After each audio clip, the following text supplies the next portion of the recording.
background noise. It's a bit windy today. It's much cooler, and also there's cars at the track, so you can probably hear them. That's why I'm here in my car trying to record this. But this is my first time at this particular track, which is the Woman.Driven West, and I'm curious to see how it is.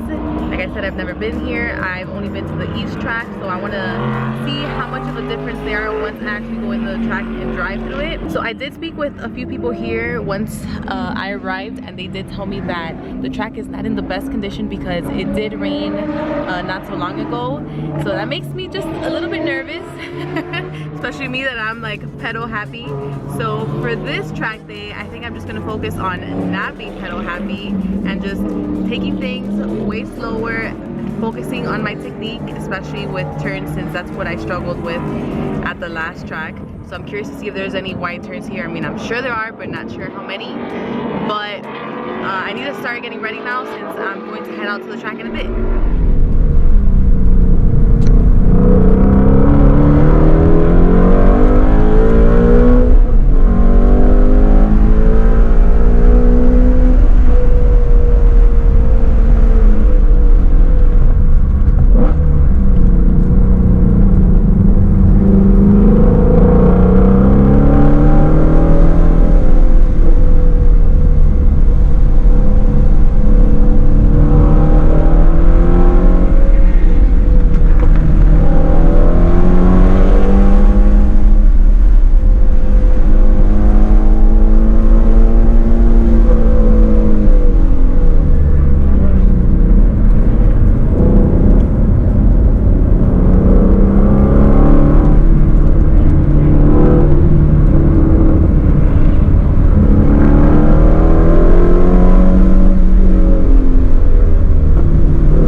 So I just got done with my first track session, and I think I did okay. I must admit that this track is just a little bit out of my comfort zone because it does have quite a few large wide turns, which, like I said, is probably my weakness, the thing that I struggle with. But the only way to get better is just to keep going at it. So hopefully by the second time I can get better. This time I was just focusing on learning the line, so I think more or less I have it. There were quite a few cars there. There were way more cars on the track altogether than last time I was here, so kind of made things a little bit crowded, I would say.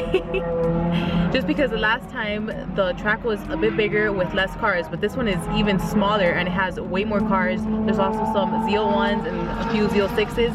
So some faster cars than me, which I do have to let them pass. I'm not gonna be the car that doesn't let them pass and just they have to stay behind and they'll probably get pissed, but we'll see. I think I can do better the second time around, but right now I'll just walk around and show you guys a few cool cars. I know this ZL1 is part of the red group.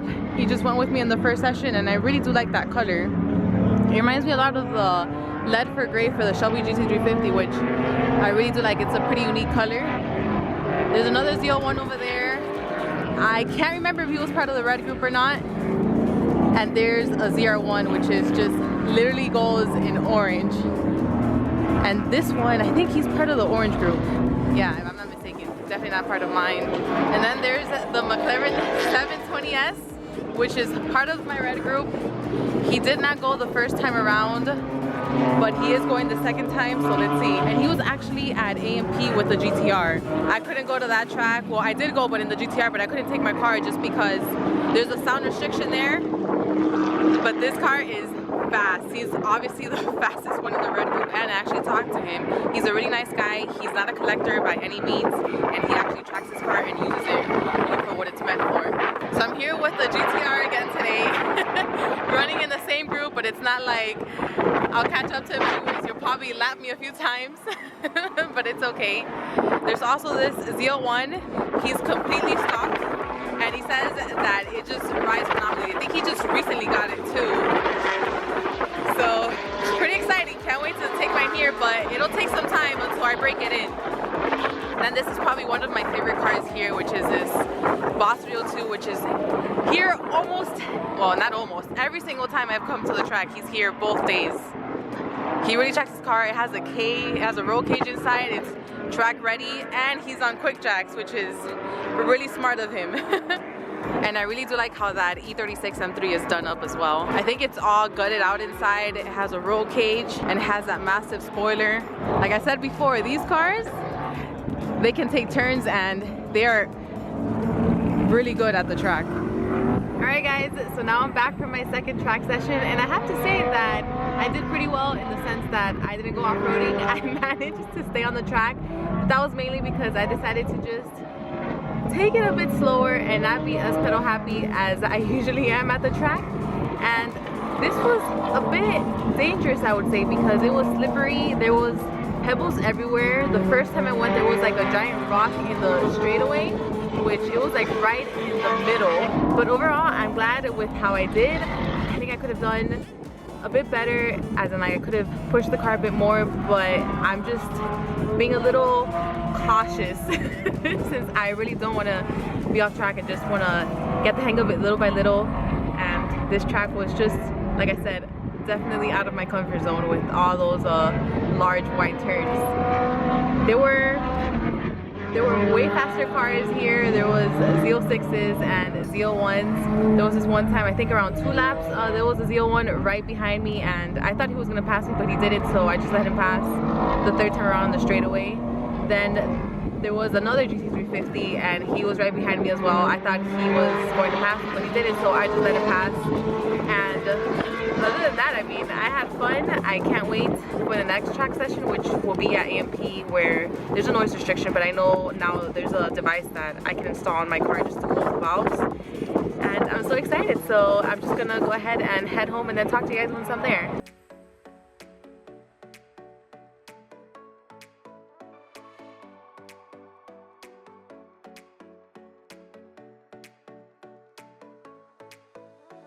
Alright guys, so now I'm back home from the track, and on the drive here I just took some time to reflect on my 2 track sessions and how I did.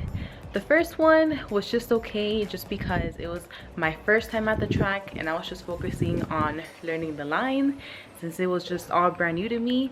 And I mean, I really do like that I'm going to different tracks just because it kind of makes it a challenge, and then you just need to apply the skill sets that I've learned from the previous tracks onto this one.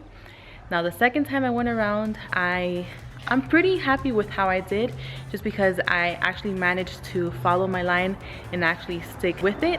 I really didn't go off-roading or off track. I just managed to stay on the pavement, and that's exactly what I was aiming for this time around. Now the sway bars did help a lot. I did notice a huge improvement. The car does feel way tighter. It feels more planted when taking turns. There's not really any understeer. There were a few over corrections, but that was just my fault for taking the turns just a little bit too fast and aggressive. But I managed to not do that again after feeling the car out that, okay, I'm just going a little bit too fast or just a little bit out of my skill set. There were a lot of fast cars this time around in the red group, and I mean, surprisingly, none of them passed me, which I mean, I was kind of expecting, but I just guess I'm getting better. So I'm also happy with that. But when they were in the straightaway, then I just let them pass, just because I really wasn't trying to race anyone or be faster than a specific car this time around. I was just simply trying to better my driving skills, following my line and making some adjustments here and there just to see if the car can do a little bit better. For instance, instead of braking at the 3rd cone, then maybe I can brake a little bit later at the 4th cone. But overall, I think I did better than my previous times. I mean, it went by so fast that I didn't even see the guy waving the checkered flag that it was already the final lap, until I went around and I saw everybody exiting, and I'm like, okay, well, I guess I'm done. But overall, I had fun, although it wasn't the most ideal track conditions, just because, like I mentioned, it had rained, so it was slippery. There was pebbles all over the pavement. There was this giant piece of rock in the straightaway that I think they just managed to move by the second track session I went. And then that time there was a giant piece of asphalt that I saw it, and then I came back and it wasn't there, and I was like, wow, maybe the movement or maybe a car hit it. Little did I know that the GTR had gotten the hit with that, and here's what happened to it. I think it's just like little scuffs. I don't really think it needs any paint work, but I guess we'll just figure it out later. But I mean, hey, it happens. Especially in not ideal situations like this, you'll have road debris. You just need to be careful. So my next track session is going to be a month from now at A&P. That track does have a sound restriction, and I will need to get this device in order to close the valve. So I'm looking forward to that. I was there, I think in December, but I rode as a passenger in the GTR just because I wasn't aware that they had that device for the GT350. So I'm looking forward to that one. It does have a lot of long wide turns, so it's out of my comfort zone, but there's no better way to get better than to actually stick to what you're not good at and then just keep practicing, and then eventually one day I'll be good at it. My next video will be about the ZL101 Elite, and I will be talking about why I chose to go with this car as opposed to others, why I went with the manual and didn't wait for the automatic 10-speed. I'll be giving my first impressions on it, and I know a few of you have mentioned that you want me to do kind of a review comparing it with the GT350. I really can't do that because the ZL1 is not yet broken in, but I will be going over a few differences that I have noticed with them. So do stay tuned for that video. Other than that, I hope you enjoyed. Thank you for watching, and I'll see you on the next one.